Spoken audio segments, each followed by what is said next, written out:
Dr. Sonja Ogletree-Satani is a business leader, an Air Force veteran, a mom, a wife, and now a Democratic candidate for South Carolina House District 98. She tells me the issues and why she's running for the seat for this edition of Quintin's Close-Ups. And if you haven't already, subscribe to my YouTube channel and like Quintin's Close-Ups on Facebook. Dr. Sonja Ogletree-Satani, welcome to Quintin's Close-Ups. Thank you for having me. I'm excited to be here with you, Quintin. Oh, I appreciate it greatly. Needless to say, Dr. Satani, you are a dedicated leader, an Air Force veteran, esteemed professional, as we all know, an accomplished business expert with a passion for service and community empowerment. You bring over 3 decades of experience in leadership training, business management consulting, and organizational development to the candidacy now that you're running for, which is South Carolina House District 98. Tell me, Dr. Satani, with all your background and experience and careers, why this seat? Why you? Sure. Well, first of all, I am a resident of Dorchester County. I've been here for a little over 20 years, and I have witnessed the growth and the changes. But more recently, when they passed the open carry for South Carolina, and I have 3 children, and my youngest at the time was in 8th grade. And when she received, came home and she was all nervous and everything. And I'm like, what's going on? And she had shared with me that they had a school shooter drill, later on receiving a message that that threat was real. And with that open carry being passed, I'm like, that's not sitting too well with me. So I decided to run to make a difference and to make sure that we have training and education in place. So as a veteran, I do believe in the Second Amendment and I respect that. However, we have to go through training. Just like when I was in the military, no one was issued weapons without training and education. I believe we need to have that. But also we need to make sure that when individuals are open carrying, that, it's okay if you're going hunting or whatever, but we really need to focus on public education and not putting guns in the hands of children. And I'm sure you've probably seen recent events where we've have children coming to school with guns. So I just think that we just need to have a better way to educate, to train, and to keep our students safe as well as our community safe. So that's one of the reasons why I started to run. And Dr. Sonja, I want to go right to that, as you just mentioned. As you know, South Carolina Governor Henry McMaster signed a bill allowing permitless handgun carrying into law. This particular bill that he signed into law actually allows adults to carry loaded handguns openly with no permit or training. Adults 18 plus who can legally possess guns can now openly carry them with no permit or prior training. Let me ask you this, Dr. Sonja. Should that bill affirm Second Amendment rights rather than expansions? Well, here's the thing. You're talking about affirming the Second Amendment right. I think sometimes people take the Constitution and turn it in a way that is applicable to them for what's going on. But when we're looking at expansions, we have to have training in place. We have to have education in place. When that Constitution was written in terms of the right to bear arms, that doesn't mean that you go out and just kill everyone, right? It was a way of protection during that year. And we have to look at many years forward. Is that still the same issue of when it was actually built? So we have to look at how it's being used, why it's being used. And I just believe that as citizens, we just need to have common sense in the State House, and we need to have representation in the State House to make sure that when bills are passed, when laws are passed, that we are protecting the rights of our citizens. Let me ask you a simplistic question, Dr. Sonja. Is mandatory training and licensing for owners ideal in your mind?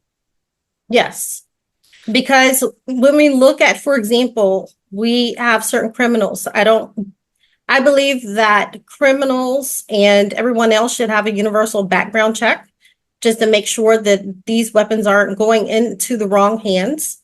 We have issues with domestic violence, and we want to make sure that, again, we are protecting women. And I know there are some men that endure domestic violence as well, but now with this open carry, how will individuals really, utilize that? So again, we need to make sure that we have the universal background check. These weapons are not in the hands of criminals and definitely not in the hands of those who are repeat offenders, especially when it comes to domestic violence. Well, let me ask you this. How many of those people right now are repeated offenders who actually had cases of domestic violence in your district? So you can actually go to the Attorney General and look up that information. And when we look at the state of South Carolina, we are in that top 5 when it comes to that. So, people need to fact check and look at the information. And I would just challenge individuals to go to the Attorney General page, and it has the breakdown that's there as well. Let me ask you this. Now that carrying openly all that is legal, how could anyone know who's a convicted felon or not, or who's actually carrying a registered gun?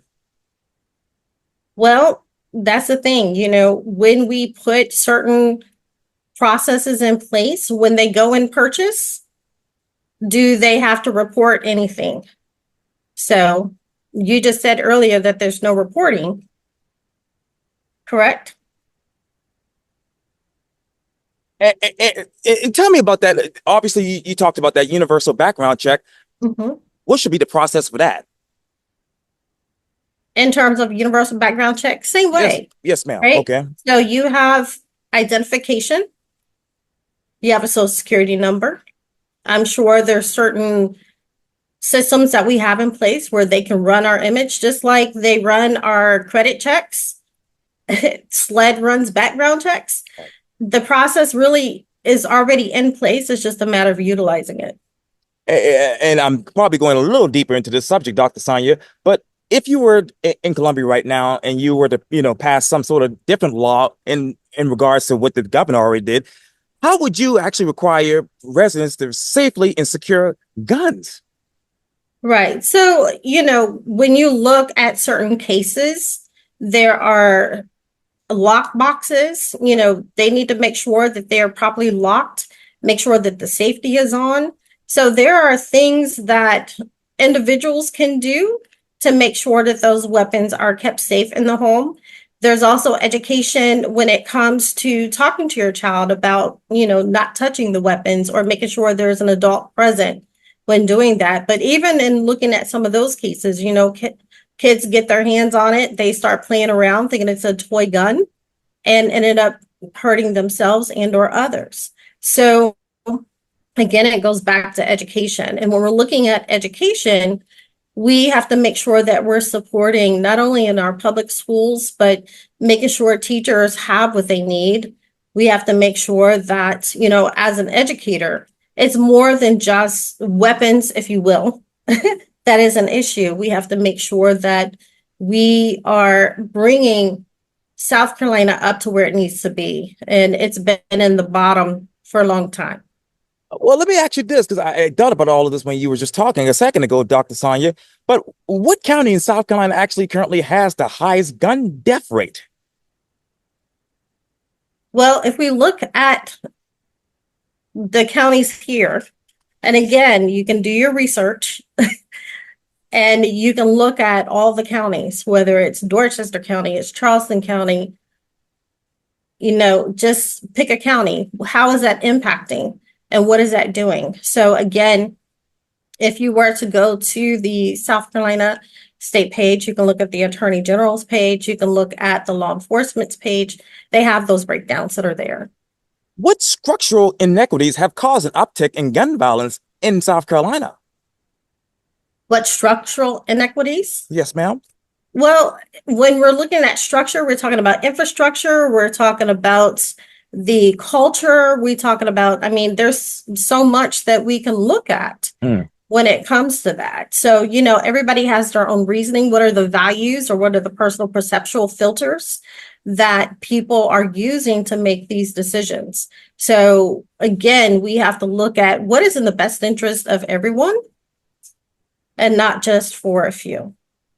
Ooh, what's being talked about in the community when it comes to gun violence? So when I have spoken with certain constituents, they are tired of it. They are afraid of not only the safety of their children, but also of their community. And I don't know if you recall several years ago when we had the issue with Dylan Roof Right. coming into South Carolina, going into the Emmanuel AME Church. Right around the corner here. Yep. And just open firing, right? He was young. And of course, with law enforcement, they were able to, take that individual out. I believe they treated him to some McDonald's and so forth, right? And then more recently, we had a young 14-year-old who was at the Walmart here in Somerville, just making his little roses that they typically do. And we have individuals that are bending him in half, where he's actually looking at entrepreneurship as opposed to killing folks. So we have to look at that as well in terms of what are we doing to educate our youth on how we respond to certain activities in terms of what they're doing as well. And as a footnote, the Bureau of Protective Services, which is an arm of the South Carolina Department of Public Safety, reminds the public that the passage of the constitutional carry is still illegal under the new law to carry guns into places where they couldn't carry them before, including schools, as you mentioned, courthouse, and the state house. So in your mind, Dr. Sonja, why didn't they not just lift those restrictions in this particular bill? That's a great question. We need to ask those who are in office.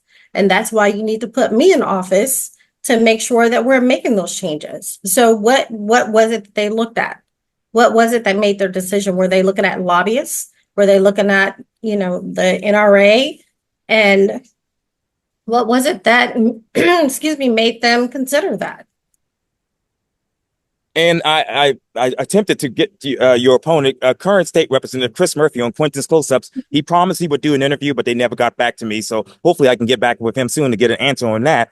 But let me go back, because I know you talked earlier, Dr. Sonja, about obviously, another big issue in your district and around the state of South Carolina. And as you know, that's obviously talking about abortion.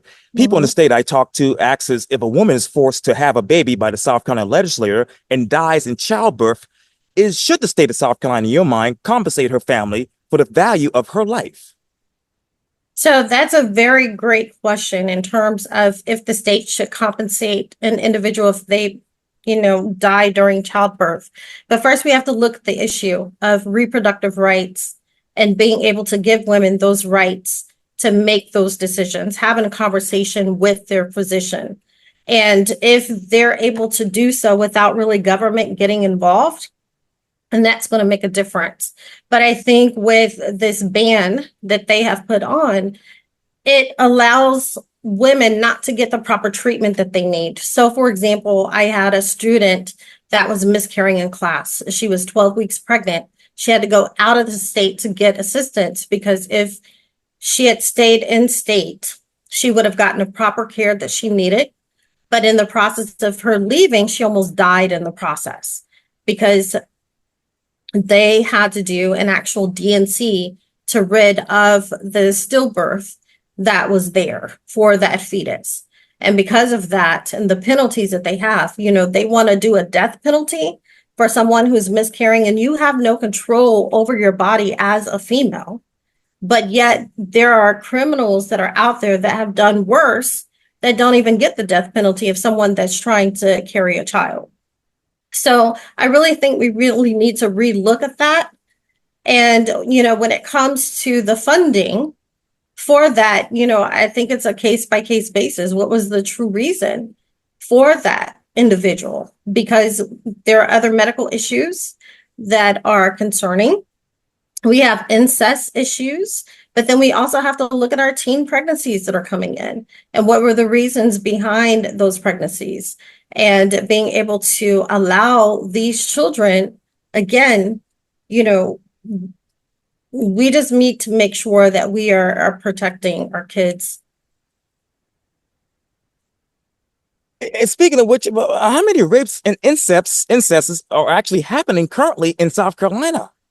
There are a lot. So you can actually go to Planned Parenthood. There are statistics that are there. You can look at the information that they provides in terms of what has gone on.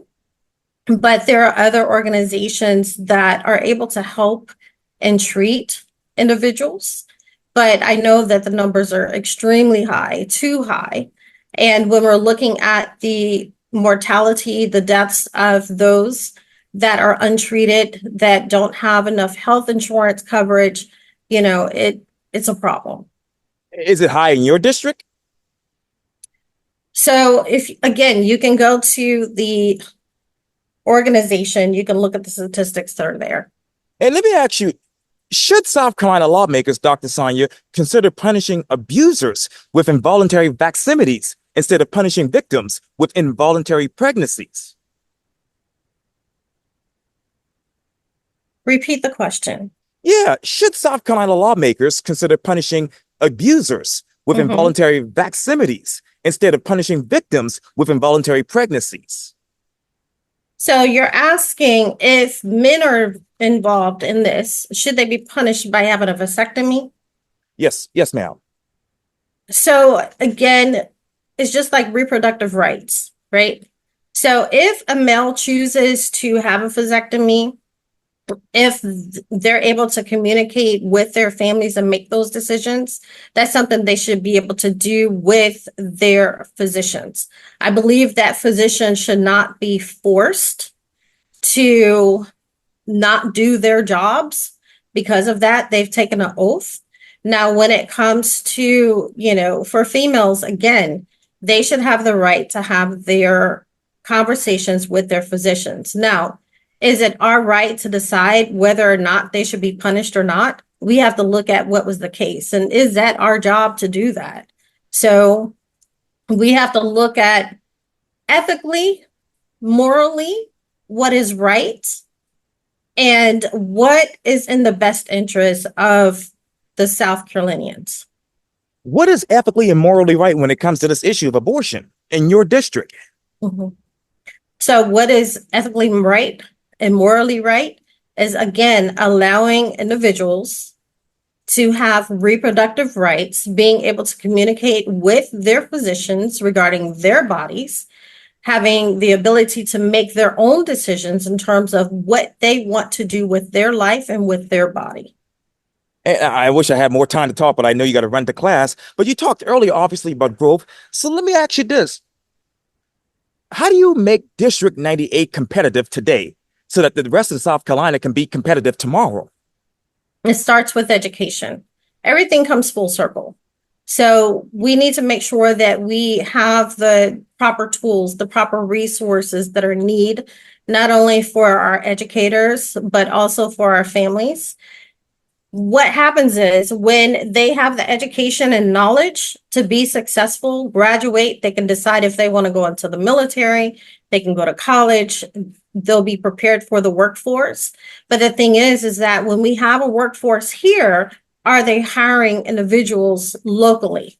And again, if they don't have the proper training and tools, then they're going to go outside to get that skill set that they need. So part of that is making sure that we're training individuals to be ready for the workforce.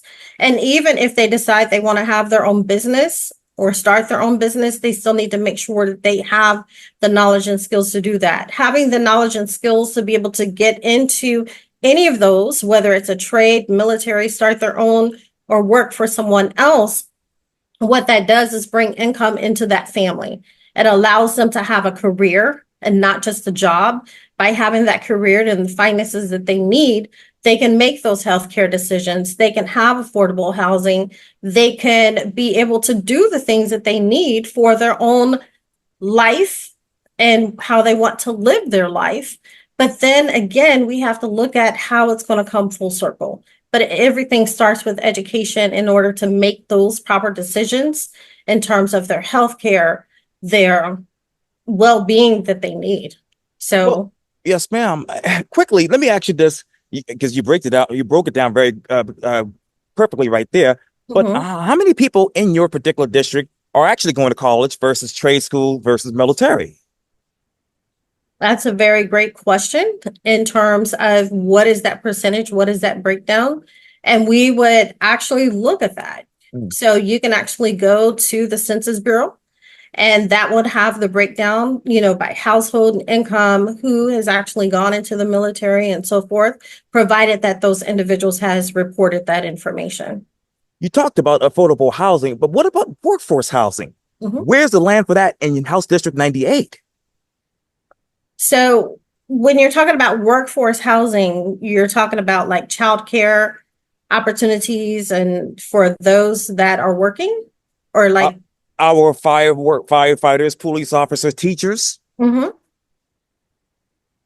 Can you go into a little bit more detail? Yeah, workforce housing for those first responders and teachers here in the Low Country. Mhm. Where is the land for that? Do we have enough land for workforce housing? And where would you put it in District 98? So that would be a great conversation that we would have with builders and developers, Okay. but also with constituents, Mm, right? Because we definitely want to know what is the need, what is important, but we also have to look at the collaborations among the state as well.